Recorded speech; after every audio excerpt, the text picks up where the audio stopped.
I bought an old house at auction for $100. When I was renovating, I discovered a secret room in the wall. Behind it was $3 million in cash in a sealed envelope. When I opened it, I saw one word: "Good day." Dear listeners, it's Evelyn again. I'm glad you're here with me. Please subscribe to my channel and like this video. And also let me know in the comments which city you're listening from. That way, I can see how far my story has traveled. People always ask me how I ended up buying a house for $100. The answer was simple, and it wasn't glamorous. I was broke. I was desperate, and I had nothing left to lose. My name is Emily Harper. I'm 34 years old, and 2 years ago, I was living in a studio apartment in Columbus, Ohio, sleeping on a mattress I'd bought secondhand from a Facebook listing, eating peanut butter out of the jar because it was cheaper than making sandwiches. I'd spent 6 years building a small interior design business with my college roommate, Laura Bennett.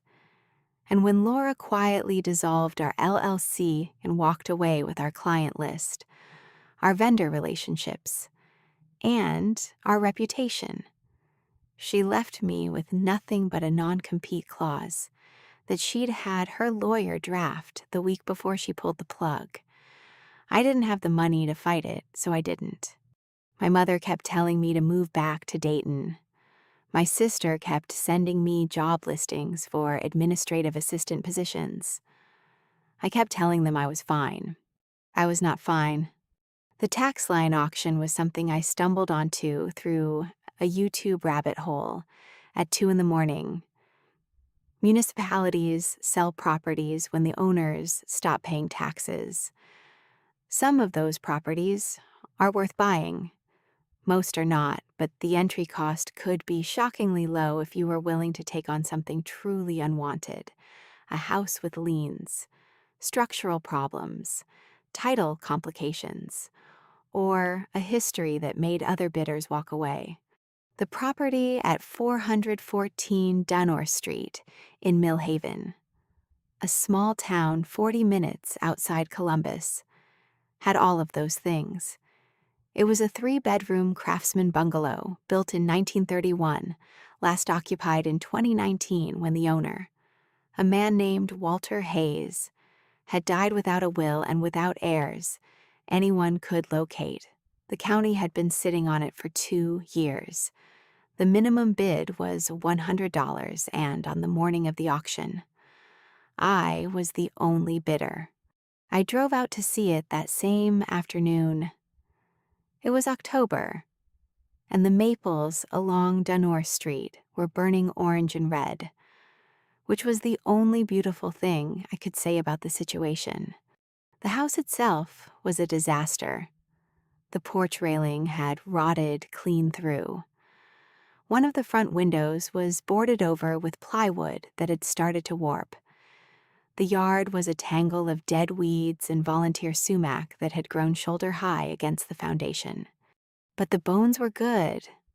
I could see it, the way you can see potential in a person who's been through something hard.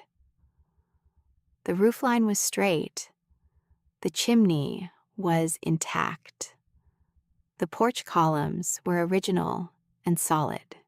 I walked through every room with a flashlight and a notepad, and by the time I came back outside into the cold October air, I had already decided I would fix it myself. I had done enough renovation work through the business to know what I was doing. I would live in it while I worked. I would sell it when it was done.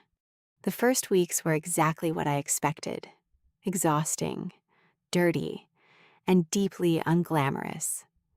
I tore out the bathroom tile and discovered a soft subfloor. I pulled the kitchen cabinets and found a layer of wallpaper under the drywall.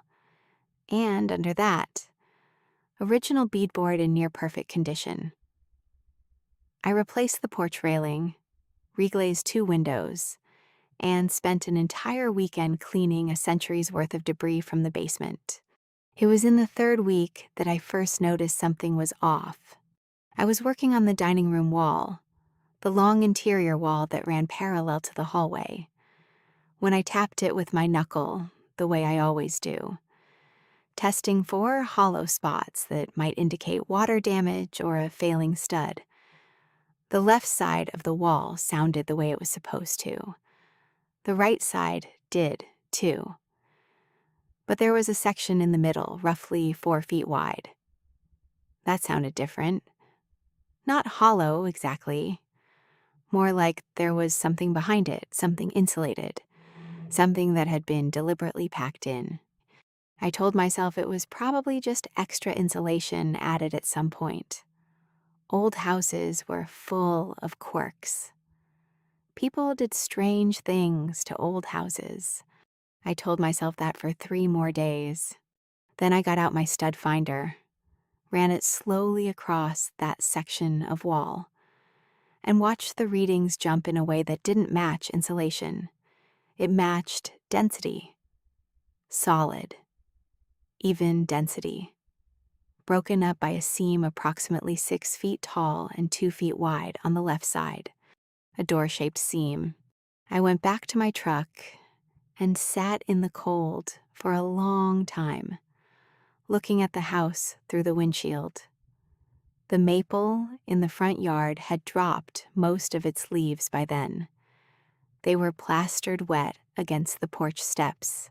What was behind that wall? Part of me didn't want to know. That's the honest answer. Because some part of me understood. In that particular way, your gut understands things before your brain does.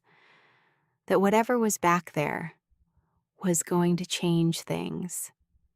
And I had already been through so many things changing, but I went back inside. I picked up my pry bar, I found the seam, and I opened the wall. The room behind it was small, maybe 8 feet by 6. It smelled of cedar and something metallic, like old coins. There was a single bare bulb overhead connected to a wire that ran back into the house's electrical system, which meant someone had wired this deliberately. The floor was concrete, swept clean, and stacked against the far wall in 12 identical black duffel bags was more money than I had ever seen in my life. I didn't count it that night. I couldn't. I sat on the floor of that little room with my back against the door frame and my heart going at a pace that wasn't healthy. And I stared at the bags. It was only when I finally made myself stand up, made myself breathe, made myself look around the room again, that I saw the envelope. It was on a small wooden shelf mounted to the right-hand wall at eye level. A plain white envelope, sealed with wax, with nothing written on the outside. My name was not on it. There was no name at all. My hands were shaking when I broke the seal. Inside was a single card. On the card, in neat, careful handwriting, was one word: run. I didn't run. I want to be clear about that, because in the days that followed, I would ask myself 100 times why I didn't. The answer I always came back to was the same. Running requires knowing what you're running from, and I didn't know anything yet. What I had was a room full of money, a word written on a card, and a house I had legally purchased for $100. Running felt like surrendering something I hadn't even had the chance to understand yet. But I didn't sleep that night either. I locked the wall back up as best I could, pressing the cut section back into place, propping it with a length of 2x4. And then I sat at the kitchen table with a cup of coffee I didn't drink and watched the window lighten from black to gray to the cold. flat white, of a November morning. I went through everything I knew about Walter Hayes, which was almost nothing. He had died in 2019. He had lived alone in this house for at least the last 20 years. He had no heirs the county could find. That was the complete inventory of facts I possessed about the man whose house I was living in. What I did the next morning was drive to the Mill Haven Public Library. Not the county courthouse, not a lawyer's office, the library. Because I wasn't ready to be official about anything yet. I needed to think before I acted. And thinking required information. The librarian, a small, precise woman named Mrs. Collins, helped me pull the local newspaper archive without asking a single intrusive question, which I appreciated more than I could say. I spent 4 hours at a microfiche reader, going back through 15 years of the Mill Haven Courier. Walter Hayes appeared in the paper exactly twice, once in 2003, in a brief mention in a county planning commission notice about a zoning variance for a property on Route 9, a property listed under a shell company called Hayes Land Holdings, and once in 2017 in an obituary for a man named Arthur Walsh, who was described as a longtime resident of Mill Haven and a former business partner of Walter Hayes. Arthur Walsh. I wrote the name down. I also wrote down the name of the attorney listed in the zoning notice, Richard Blake of Blake and Associates, with an address in Grayfield, the county seat. I drove home in the dark and sat in the driveway for a while before going inside. The house looked different to me now. Not threatening exactly, but weighted. Like a person who is keeping a secret and can't quite hide the fact that they're doing it. The next morning, I counted the money. It took me most of the day. I was careful and methodical about it, the way I am careful and methodical about everything I do when I'm frightened. Because precision is the closest thing I know to control. I unzipped each bag and stacked the bills on the kitchen table in denominations and counted each stack twice. When I finished, the total was $3,100,000.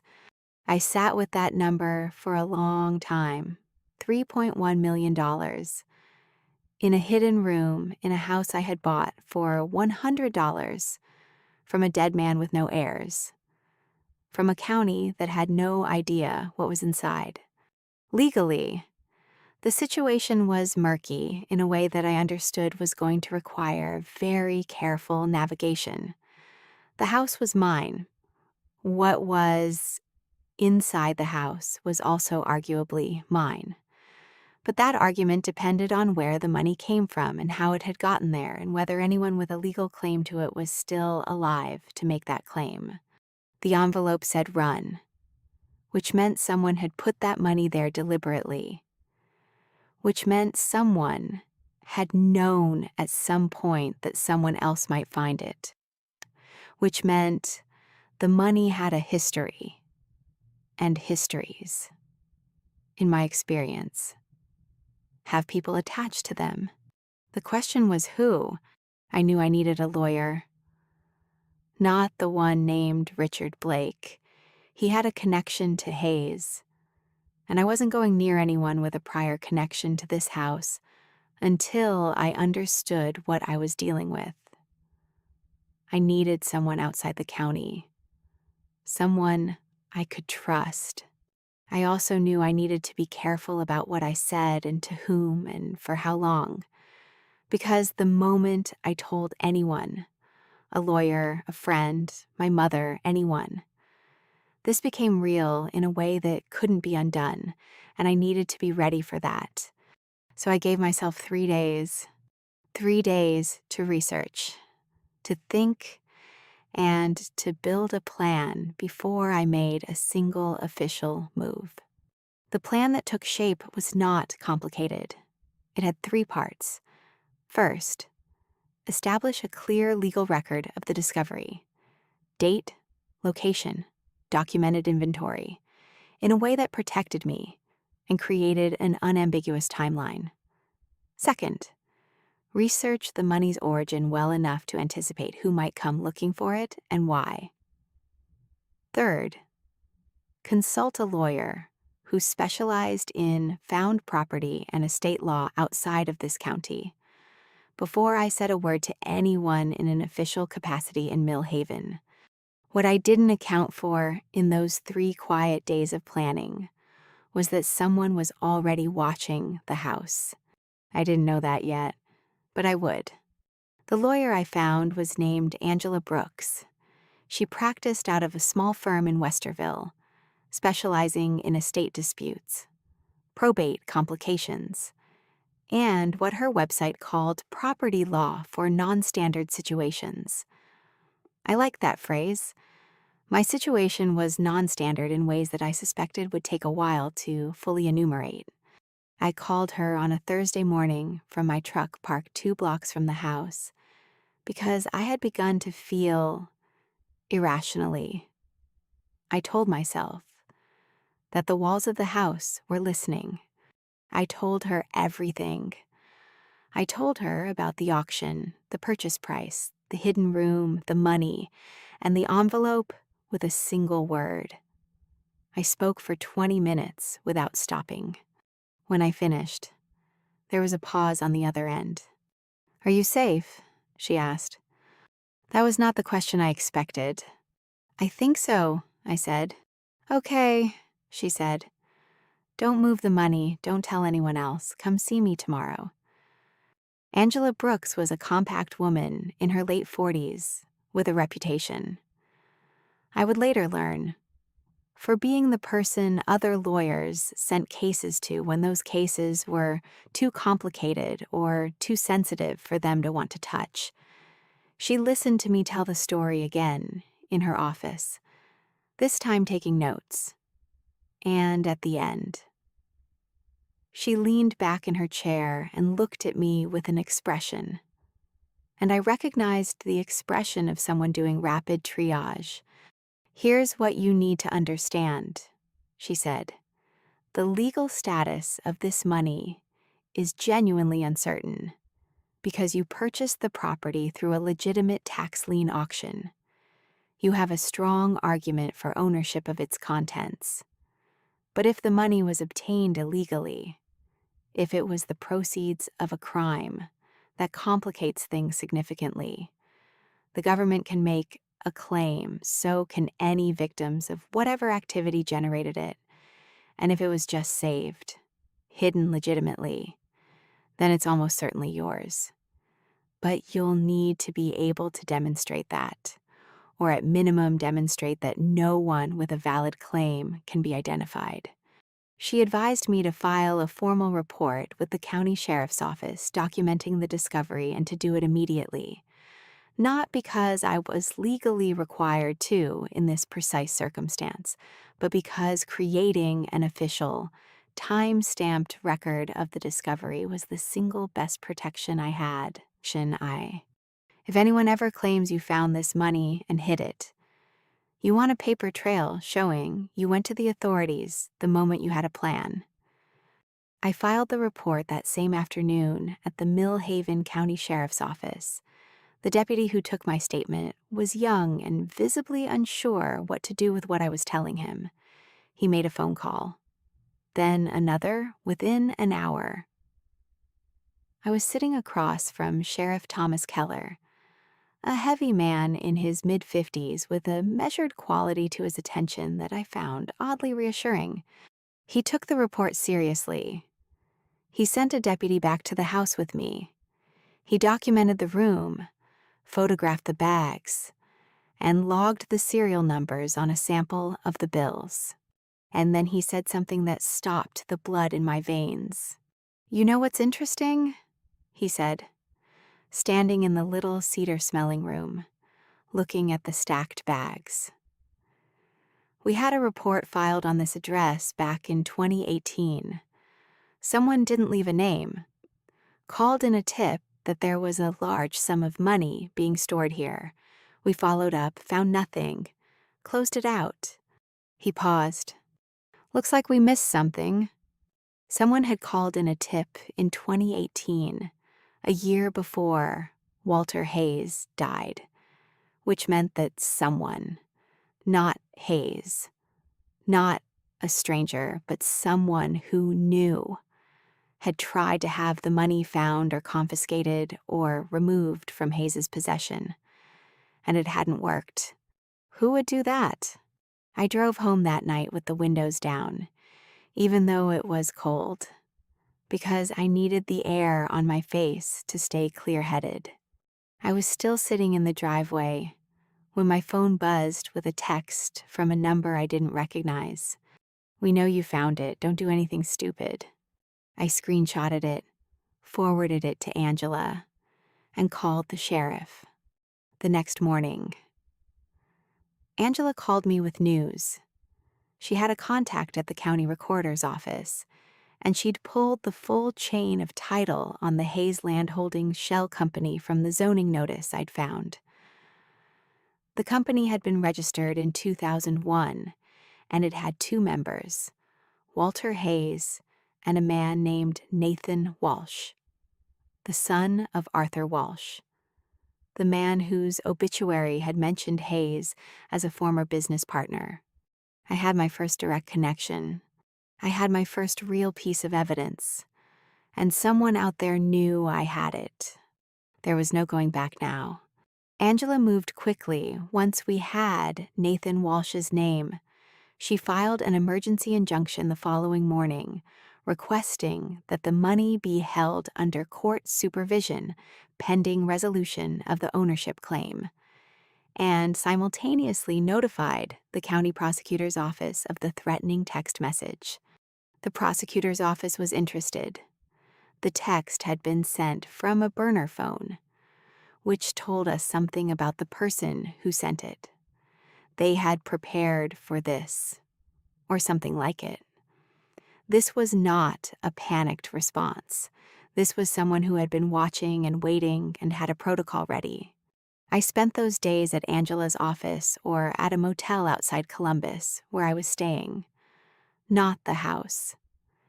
Angela had advised me to leave Denora Street until we had a better sense of who we were dealing with, and I had agreed without argument. I was not reckless, I was scared, and I was precise. Nathan Walsh was 47 years old, a commercial real estate developer based in Grayfield. Angela's research turned up a civil judgment against him from 2015, a contractor dispute settled out of court, and a pattern of shell company registrations and dissolutions that suggested, to people who knew what they were looking at, someone who was very comfortable with the architecture of obscured ownership. He also had a lawyer. His name was Richard Blake, the same Richard Blake who had appeared in the 2003 zoning notice, connected to Hayes Land Holdings. The same Richard Blake I had instinctively decided not to contact in the first days after the discovery. My instincts, it turned out, had been good. Angela laid it out for me one afternoon over coffee in her office conference room. "Our working theory," she said. "And I want to be clear, this is a theory, is that Hayes and Walsh ran a business together that generated cash. We don't know the nature of the business yet, but the cash storage suggests something that couldn't be easily deposited. When Arthur died in 2017, Nathan, as heir, would have expected to inherit his father's share of whatever arrangement they had. If Hayes stonewalled him, refused to acknowledge the arrangement or hand over any funds, Nathan would have been stuck. You can't file a lawsuit claiming money you can't legally explain. So he called in the anonymous tip in 2018, I said, maybe trying to trigger a police seizure, after which he could potentially make a claim as an interested party. But the search didn't find anything. Hayes must have sealed the room well. And then Hayes died in 2019. The property went into limbo, and Nathan was left waiting for an opportunity. He was waiting to buy it himself. That would be my guess. And then you showed up at the auction. I thought about that for a moment. A man who had been waiting years for a chance to get his hands on that money. Watching a stranger walk in and take the house for $100. That evening, my phone rang. Unknown number. I answered because Angela had told me to document every contact. The voice on the other end was smooth and deliberate. The voice of a man who chose his words carefully. "Ms. Harper," he said, "my name is Nathan Walsh. I think we should talk." I said nothing. "That money belonged to my father's business partner," he said. "There's a legal agreement, a private agreement, that entitles my family to half. I'm not asking for anything that isn't mine. I'm asking you to be reasonable." "Call my attorney," I said, and I hung up. I forwarded the recording. I had been recording every call since the text to Angela. And then I sat on the edge of the motel bed and let myself shake for exactly 5 minutes. That was the deal I'd made with myself, 5 minutes of fear and then back to work. Angela called back within the hour. "He'll escalate," she said.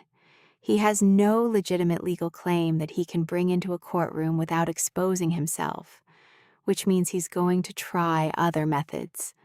Be ready." She was right. 3 days later, I came back to the house to collect more of my tools and found the rear door standing open. Nothing was taken. The hidden room had been resealed under court order, and there was nothing of obvious value left inside. But someone had been through my things, my notes, my files, the folder with my purchase documents. They were looking for something they needed to counter my claim. I called the sheriff. I called Angela. I photographed everything. Then I drove to a diner on Route 9 and ordered the largest coffee they had because I needed to think. What did Nathan Walsh need that he'd risk a breaking and entering for? What did he think I had? The answer came to me slowly. The way answers sometimes do when you're tired and frightened and sitting in a diner booth watching the highway.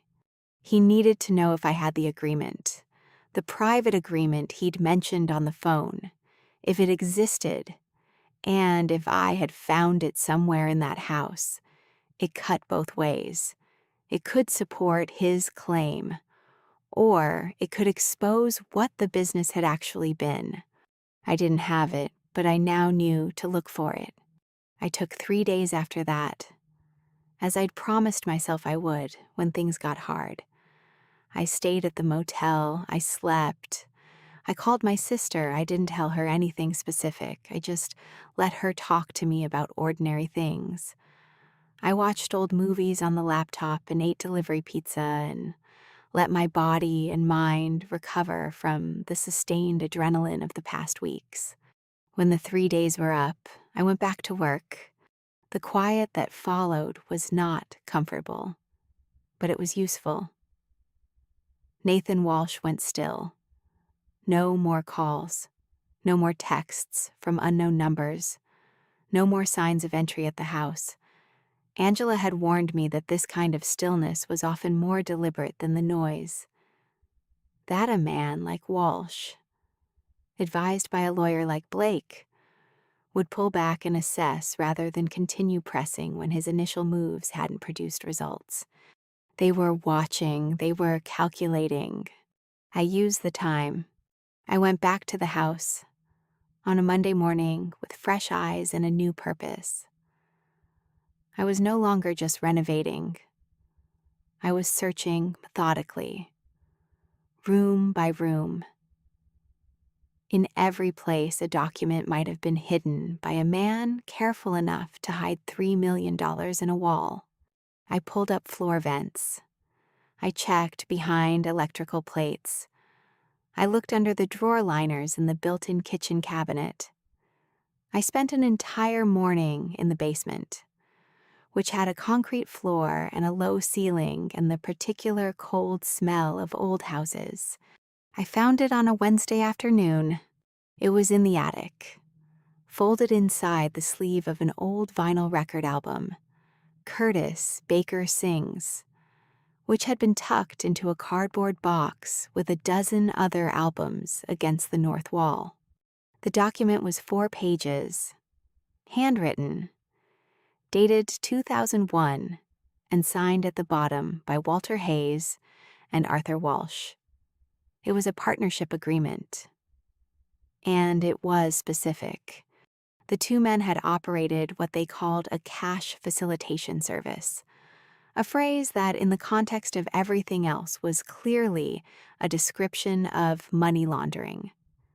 Businesses in the region had paid them to absorb cash generated through unreported transactions and reintroduce it into the legitimate economy through a rotation of shell entities, of which Hayes Land Holdings was one. The agreement set out the split: 60% to Hayes, 40% to Walsh, and included a clause specifying that, in the event of either party's death, the arrangement would dissolve and assets would revert to the surviving party, not to heirs. That clause was the critical thing. Nathan Walsh had no legal claim under this agreement. His father's share had reverted to Hayes when Arthur Walsh died in 2017. And with Hayes's death in 2019, the arrangement had no surviving party. The money, whatever legal status it carried, had gone with the house. I sat on the attic floor for a long time after reading it. The dust motes moved slowly in the light coming through the vent. Outside, a car went by on Denore Street. Was I relieved? Yes. Was I also aware that I was holding a document that described, in meticulous handwriting, a years-long criminal conspiracy? Also, yes. I photographed every page. I called Angela. She was quiet for a moment after I told her what I'd found. Then she said, "Emily, this is significant. This changes the legal picture substantially. But it also means the prosecutor's office is going to be very interested in this document. And how they respond to it is going to affect your claim to the money." I had understood that.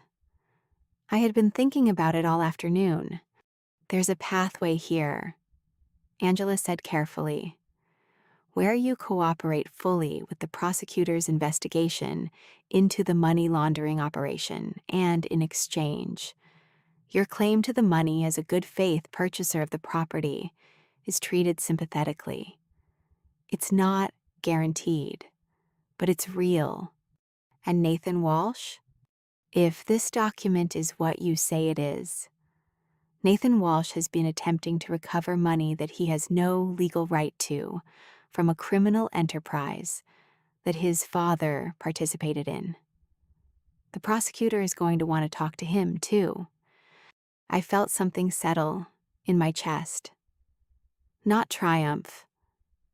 It was too early and too uncertain for triumph.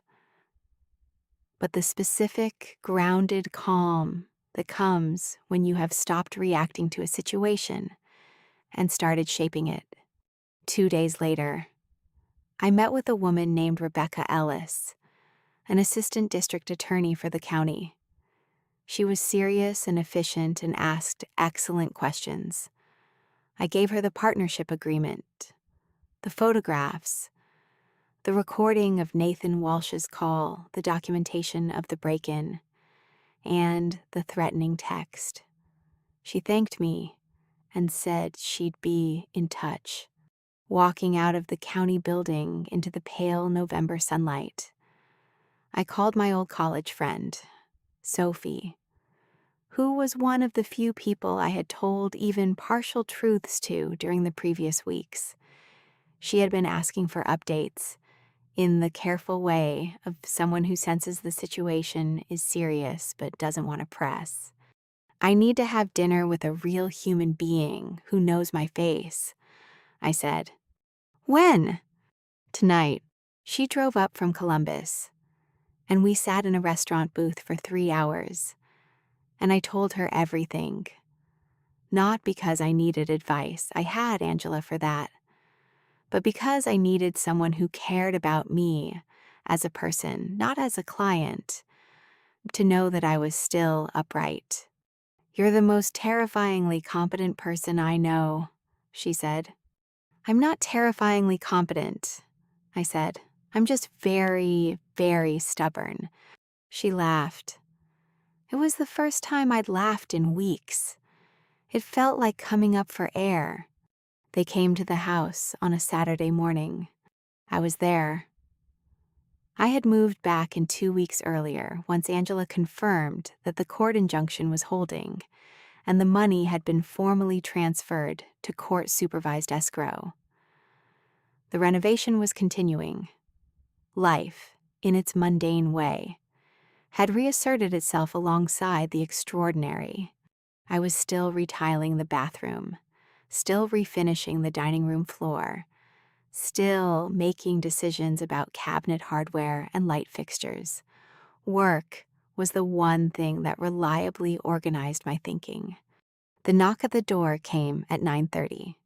Through the front window, I saw 2 people on the porch. A man I recognized from the photograph Angela had shown me, Nathan Walsh, tall, well-dressed, with the careful composure of someone who had rehearsed this, and a woman I didn't recognize, about 60 with a rigid posture and an expression of practiced concern. I opened the door but did not invite them in. "Ms. Harper," Nathan said. "I apologize for coming unannounced. This is my aunt, Linda Walsh. She was very close to my father." He paused. "We wanted to come in person to clear the air. We feel there's been a misunderstanding." The woman, Linda, gave me a look of practiced sorrow. "My brother would be heartbroken to know this had become so adversarial," she said. "He always spoke highly of Walter. They were partners for years, friends." I said nothing. I had learned that silence in conversations like this was more powerful than any response. "The truth is," Nathan continued, his voice modulated to something just short of reasonable, "my father put a great deal into that partnership. Years of work. The money in that house was, in significant part, the result of his effort legally. I understand the situation is complicated, but morally," he spread his hands in a gesture of appealing openness, "surely you can see that the right thing is to come to some arrangement." There it was. Morally, the word people use when they can't use legally. "We're not looking for all of it," Linda said, stepping slightly forward with the air of someone offering a great concession. "A third, that's all we'd ask, a quiet, private arrangement. No more legal proceedings. No more stress for either side. You'd keep the house, you'd keep the majority, and we could all move on." I looked at them both for a long moment. "Do you know what I do find morally interesting?" I said. My voice came out steadier than I expected.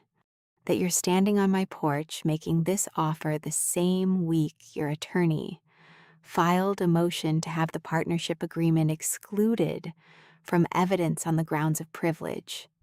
The rehearsed composure on Nathan's face flickered just for a second. "Those are separate matters," he said. "They're not. Though," I said, "if you genuinely believed you had a moral claim, you'd be making it in court. You're here because you've been advised that you can't make it in court. And I'm not interested in private arrangements that are designed to accomplish what your legal strategy can't. Linda's sorrow curdled into something sharper. You're making a mistake, she said. Nathan has friends in this county, people who've known this family for decades. You are a stranger here, and strangers who make enemies of the wrong people. Linda, Nathan said quickly. She stopped. But the mask had slipped, and we all knew it. I think you should leave, I said. Nathan looked at me for a moment with an expression that I recognized. Not quite anger, but something underneath anger. Something colder.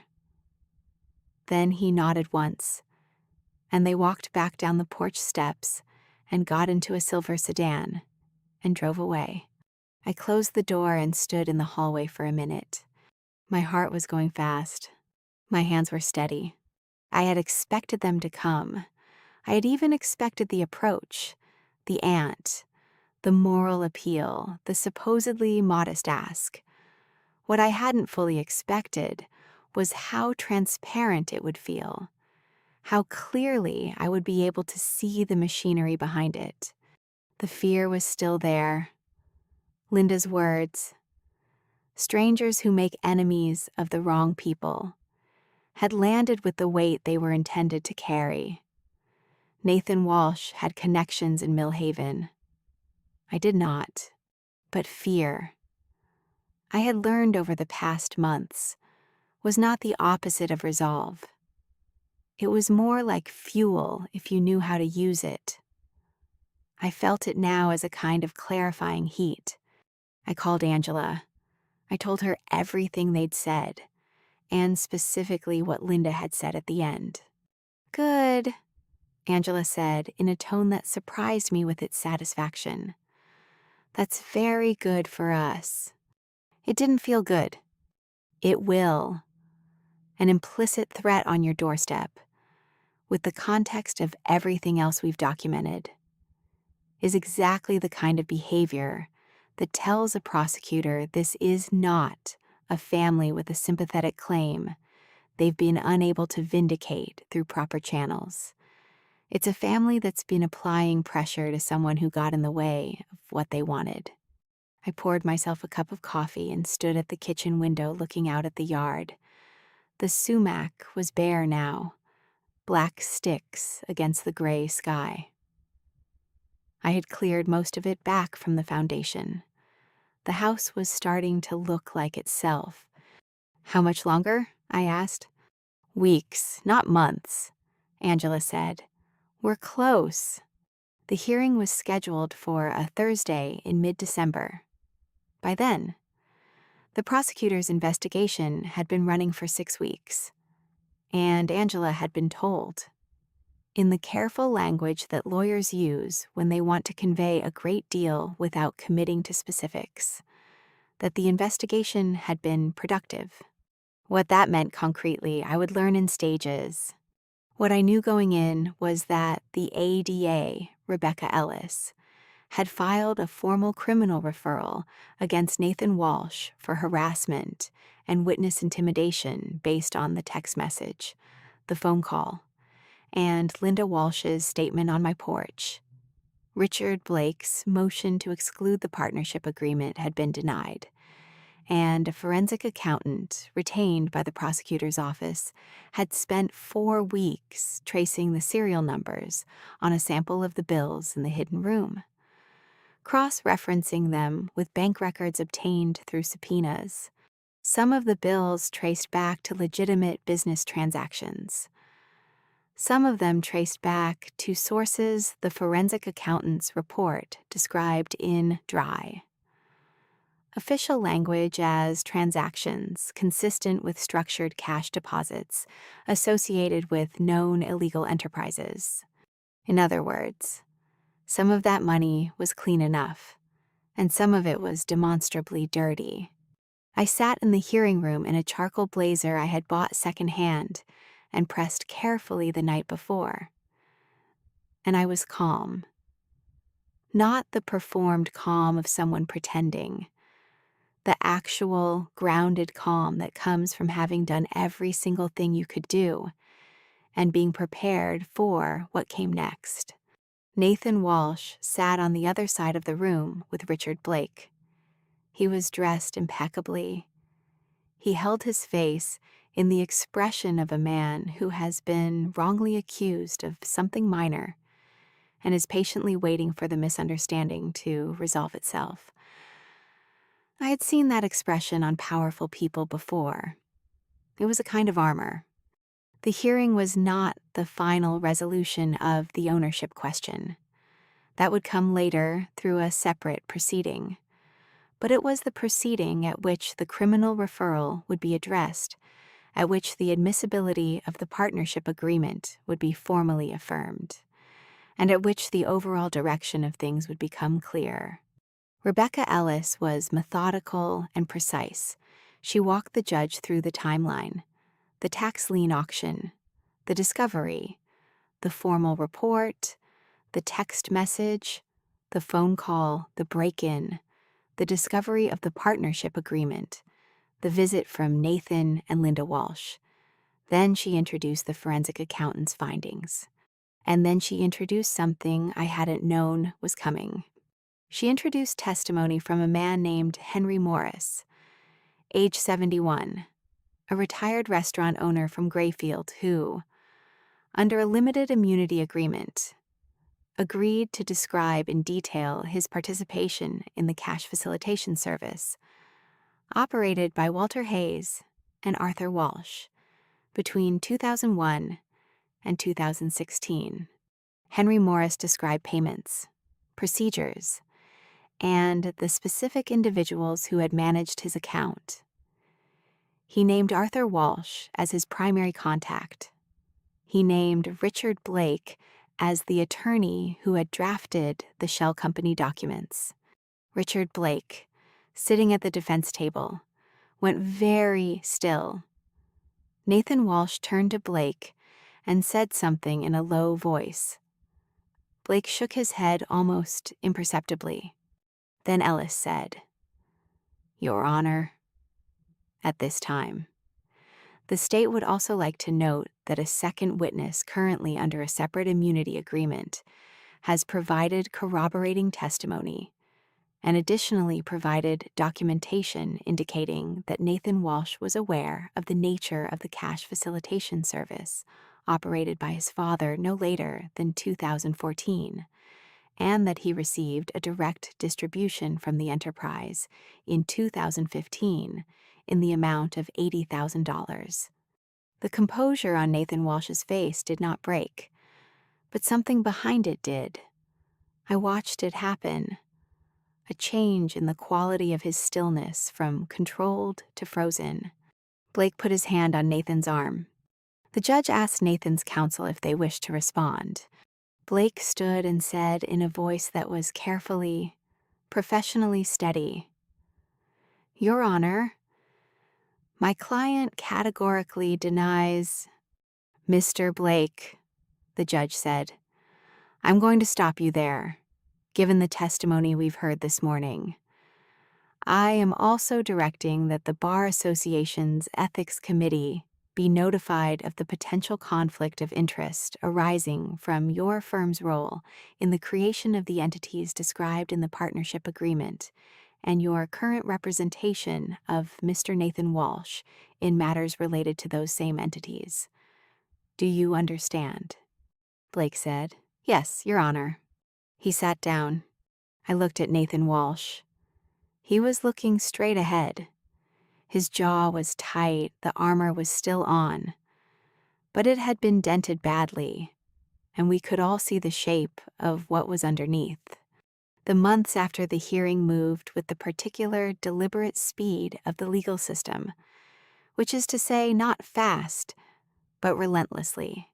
Richard Blake withdrew from Nathan Walsh's case within a week of the hearing, citing a conflict of interest. 2 weeks later, the state bar opened a formal investigation into Blake and Associates. Nathan retained new counsel, an attorney from Cincinnati who came in with an aggressive posture and, Angela told me almost immediately, began the process of assessing whether any deal was possible. There was no deal. The criminal case against Nathan Walsh moved forward on 2 charges: witness intimidation and criminal receiving of proceeds from an illegal enterprise, the $80,000 documented in the 2015 distribution. Henry Morris's testimony held, the second immunity witness, whose identity was not disclosed to me, apparently held as well. Nathan's new counsel argued that Nathan hadn't known the nature of his father's business. The documentary evidence that he had received the distribution, combined with Morris's testimony that he had personally met Nathan at 2 operational meetings, made that argument very difficult to sustain. In March, Nathan Walsh pleaded guilty to 1 count of criminal receiving of proceeds from an illegal enterprise. He received a fine of $200,000 and 18 months of supervised release. He did not go to prison. That part was hard for me to sit with initially. The sense that the consequence didn't match what he had put me through. But Angela reminded me that supervised release for a commercial real estate developer was not nothing. It meant public record. It meant professional damage. It meant the loss of the carefully constructed reputation that had been his most valuable asset. The civil proceeding on the money was resolved in May. The determination was layered and required careful reading. But Angela walked me through it with the patience she had extended to me throughout this entire ordeal. The portion of the money that had been traced to demonstrably illegal sources, approximately $900,000, was subject to civil forfeiture and was transferred to the state. The remaining $2.2 million, which the forensic accountant had been unable to connect to traceable criminal proceeds, was determined to belong to me as the lawful purchaser of the property and its contents, absent any valid claimant withstanding. $2.2 million. I had to read that determination 3 times before it felt real. I called Angela from the parking lot outside her office and said something completely incoherent, and she laughed. "You earned it," she said, "every bit of it." I sat in the car for a while before driving anywhere. It was May, and the tree in Angela's office parking lot was fully leafed out, that particular saturated green of early summer, and I watched the light come through it and thought about the past 7 months, the motel room, the diner on Route 9, the attic with the dust motes, the hearing room, and Nathan Walsh's frozen face. I thought about the envelope on the wooden shelf and the single word inside it. What? Walter Hayes. An old man who had spent years accumulating money through means he must have known would eventually catch up with him, had left a warning for whoever found his secret. He hadn't been able to get out of the situation himself. The money was too woven into who he was, what he'd built, the life he'd chosen. But he'd left a word, a human instinct at the end. Don't let this trap you the way it trapped me. I had not run, but I had not been trapped either. I called my sister from the parking lot. I told her I had something to tell her, and that it was a lot, and that all of it was okay. Linda Walsh, for her part, was interviewed by investigators and declined to cooperate. She was not charged. The threat she'd made on my porch was serious, but not prosecutable as a standalone criminal act without more. But she had made it in front of me, and I had made a contemporaneous note of the exact words. And those notes were part of the record. What happened to Linda Walsh's life after that was her own business. Nathan Walsh's commercial real estate portfolio, I later learned, had been significantly leveraged against ongoing projects that required him to maintain clean credit and a clean record. The conviction and the fine began a cascade. 3 projects lost financing within 6 months. 2 partners withdrew from pending deals. By the end of the year, Walsh Development, LLC, had filed for dissolution. That was not my doing. That was the natural arithmetic of what he had chosen to do and been caught doing. I took no satisfaction in it beyond the cold acknowledgement that consequences, when they come, are rarely limited to the ones the court formally imposes. I finished the renovation of 414 Dunor Street the following October. Almost exactly 1 year after I had first tapped that dining room wall and heard something strange. I did not sell it. I had intended to. That had been the plan from the beginning. Fix it, flip it, move on. But somewhere, in the months of working on it, through all of it, the house had become something else.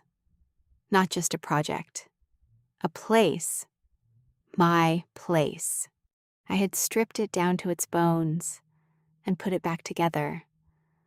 And I knew every inch of it in the particular intimate way you know something you've repaired with your own hands. The dining room wall, replastered and painted a warm ivory, showed no sign of what had once been behind it. The small cedar room was gone. I had opened it up into the dining room, gaining 18 inches of floor space that made the whole room feel different, more generous. I had kept the cedar-smelling wood from the walls and used it to build a small floating shelf in the kitchen, which I found quietly, privately satisfying every time I looked at it. With the settlement money, I did several things. I established a working fund for the business I was rebuilding, interior design and property renovation, operating as Harper Design, with no partners, no non-compete clause, and no one's name on the LLC but mine within a year. I had 4 paying clients. Within 2 years, 12. The reputation I'd lost when Laura Bennett walked away with our client list had not come back. I had built a different one. I also paid off my mother's mortgage, which was something I had been thinking about doing for 15 years and had never had the means to attempt. She cried when I told her. I cried, too. My sister, who had been sending me administrative assistant job listings 2 years earlier, took me out to dinner and said she'd never doubted me for a moment. I let her believe that. Sophie, who had driven up from Columbus to sit with me in a restaurant booth and tell me I was terrifyingly competent, became one of my first clients. Her apartment renovation was written up in a regional design publication. It was my first press. I thought about Laura Bennett sometimes, not with the searing, contaminating anger I'd carried the first year after she dissolved our partnership, but with a more neutral curiosity. She had taken the client list and the vendor relationships and the reputation, and had spent 2 years building those into something new, from what I could see from the outside. A website, an Instagram, occasional industry mentions. It was going adequately. Not badly, not brilliantly. Adequately. I didn't wish her harm, but I also didn't wish her well in any active way. She occupied a compartment in my memory that was sealed and labeled and stored on a high shelf. Once in a while, I was aware it was there, mostly. I was not. Nathan Walsh, by the following spring, had sold his house and moved out of Millhaven County. I don't know where he went. The dissolution of Walsh Development, LLC, was a matter of public record. His name came up occasionally in connection with the state investigation into the broader money laundering network. But from what Angela told me, he was a secondary figure at best. A man who had inherited a connection to something criminal without fully understanding or fully wanting to understand what he was connected to. That didn't excuse what he had done to me, but it gave him a shape I could understand. Richard Blake's law license was suspended for 18 months pending a full ethics review of his firm's involvement in the shell company structures. Whether he would practice again after that, I didn't know. Angela Brooks sent me a bottle of champagne when the final civil determination came through with a card that said simply, "Well done." I kept the card, I still have it. The house on Denore Street, in October, with the maples turning orange and red on the street outside, looked exactly the way it had looked the first day I drove out to see it, except that now the porch railing was solid, and the windows were clear, and the yard was clean, and there was a light on inside. I sat on the porch steps one evening that fall with a glass of wine, and looked down the street and thought about what it means to start over. Not the romantic version of starting over, the clean slate narrative where you simply leave the bad thing behind and arrive, refreshed at the good thing, the real version, which is accumulated, which carries the weight of what came before and is shaped by it, and is better for being shaped by it, even when the shaping was painful. I had bought a house for $100. I had found $3 million in a wall. I had been threatened and broken into and lied to and maneuvered against by people with more connections and more money and more to lose than I had. And I was still here. The maple in the front yard still had most of its leaves. They were burning orange and red in the last of the evening light. I stayed on the porch until it got too cold. And then I went inside. Walter Hayes left one word: run. I think he meant more than he wrote. He meant, don't let greed trap you the way it trapped me. I didn't run, but I also didn't let fear make my decisions. I documented everything, trusted the right people, and faced it one step at a time. That's the whole lesson, not bravery, just stubborn, methodical refusal to be pushed around. So tell me, what would you have done? Found $3 million in your wall, a threatening text. A man on your porch? Run, hide it, fight. Comment below, I read everyone. And if this story stayed with you, subscribe. Thank you for listening.